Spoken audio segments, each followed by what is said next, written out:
in this video I'm going to show you how to make these easy ghost cookies. So stay tuned and I'll show you how.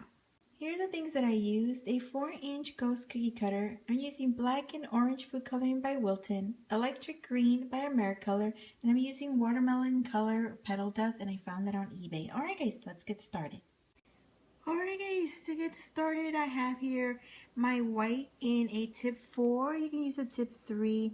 My icing is a little bit thicker, in the thicker consistency, not too runny.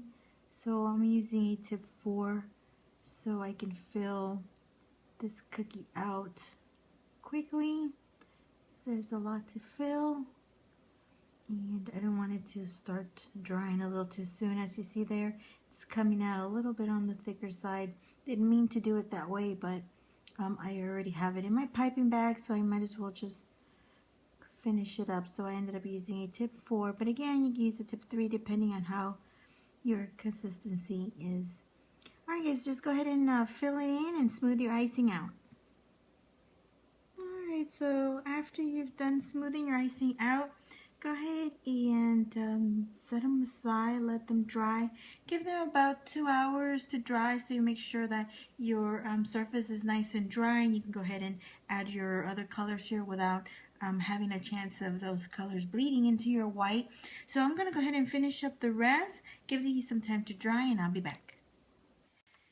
Alright, so I gave this some time to dry. So what I'm going to do here, I'm going to be using 2 colors, orange and green. And so I have this one here in a tip 1, and you can use a tip 0 if you have it.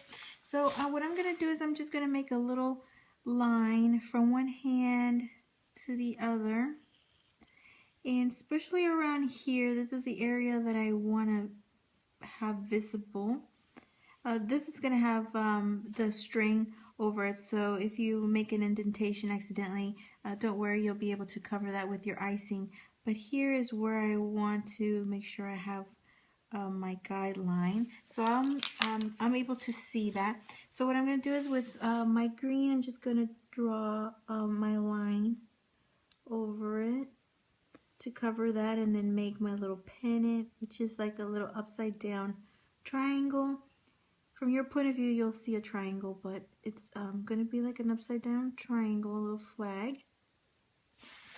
And try not to make them too big, or else you may not have enough space for the ones on the ends. But don't make them too small, or else you won't be able to have enough room for your letters inside. So that's pretty much it. Really, really easy. So go ahead and finish up your rest of the cookies.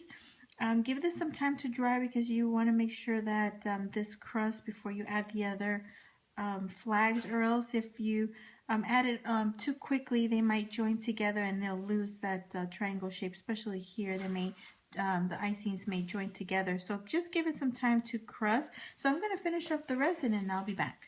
What we can do while this dries is do the eyes. Now I kept it simple, but you can make a little mouth. You can do a little smile, a little wiggly line, or maybe an oval mouth like he's saying boo.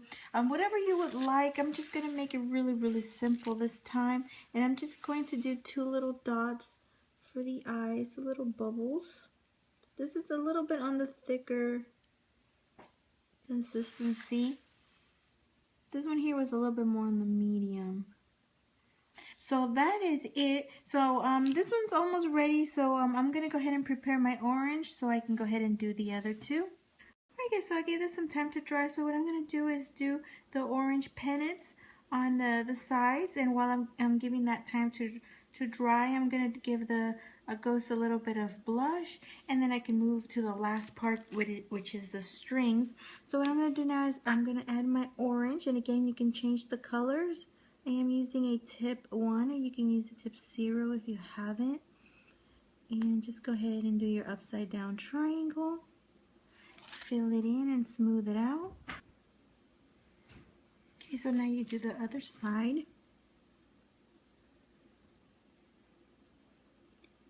And again, I'm going to give this some time to dry before I move on with my black string. So while I wait for that, I'm going to give the ghost some little cheek blush. Make it look a little cute. So I'm done with this, so I'm gonna go ahead and get my petal dust so I can add some blush on there. Alright, so while I give this orange some time to dry, you can either use a brush or the end of a Q-tip and just use some petal dust. Don't confuse this with the shimmer dust. The shimmer has shimmer. This is very matte. They're hard to find in stores, but you can use the Wilton one. It is called the petal dust. But this one here is the watermelon color. You can use any other one that's just like a pinkish, like a dark rose color. And I got this from eBay, so you can probably find it at Amazon as well. So what I'm going to do is I'm just going to grab a Q-tip and dip it into the petal dust. And then just add it on the cheek area. And just rub it on there. Just be careful not to puncture your icing. Just go ahead and rub it on there. Just give it a light color, not too heavy or too dark. I'm just using the other side and then just taking that off. Let me use one of my brushes to brush that off. And that's pretty much it. So what I'm going to do is I'm just going to continue to let this dry because I am working with black next, and I definitely don't want that to get absorbed into my orange. So I will give this a few minutes to dry up a little bit, but we're almost there. Alright, so now for the last two things, we're going to write the letters in the little flags and also do the string. Now I have here in a pretty thick consistency black in a tip 1. And I'm just going to make two little lines, one on each side, and I'm just going to attach it to the pennant and then just bring it out. And once I get to the hand, I'm going to bring the little string down to make it look like a string that he's holding.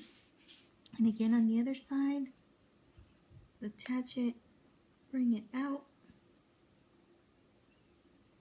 Then once you get here, just do a little squiggly line. And that's it. Very, very easy.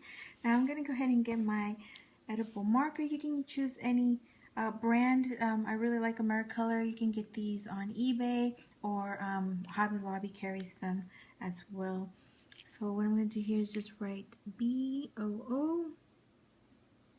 Let me go over it again just to darken up the letters. I just don't recommend going over it too much, or you're going to puncture your icing because of the moisture from the ink. And that's it, guys. Really easy, really cute.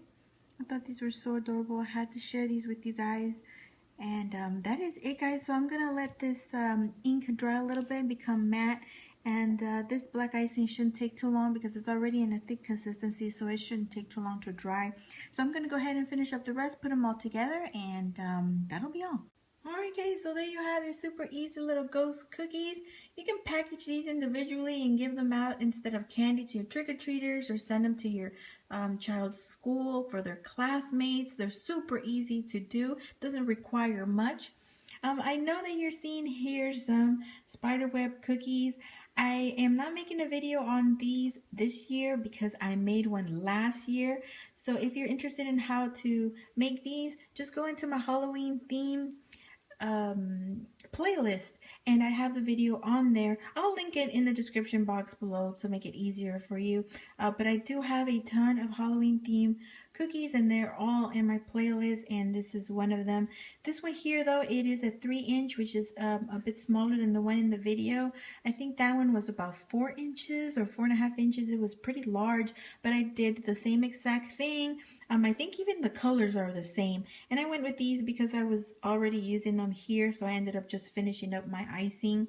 I did do these intentionally because I'm packaging all of these together, and I wanted to add some color into the gift box because I had so much white going on, so I decided to add these in there. So that's why I kind of went with these two bright colors, because I wanted some color in there. The 3-inch cookie cutter, I believe, came in a set of Halloween themed cookie cutters by Wilton. Came in a little bucket. I got this last year. I don't remember if I got it from Joann's Fabrics. The 4-inch Ghost cookie cutter is by Wilton, and I believe I got this from Walmart about 2 years ago. They should carry them this year. I do remember seeing the black bat and the orange pumpkin, but I don't remember seeing the ghost, but I'm sure they have it still. I don't know if they still have it in stock since we're a bit late in the month, but you can maybe save it for next year if you come across it and find it, or you can always go on eBay or Amazon to find it. Again, it is by Wilton. Alright guys, I believe that is all for this video. I hope you enjoyed it. I thank you so much for watching. Stay tuned for more. I have tons of Halloween themed videos. If you are interested in finding some more ideas, again, they are in my playlist. Alright guys, that is it. I thank you so much for watching. Stay tuned for more. Give the video a thumbs up if you enjoyed it. Subscribe if you haven't done so. And I will talk to you soon. Thanks so much for watching guys. And have a good one.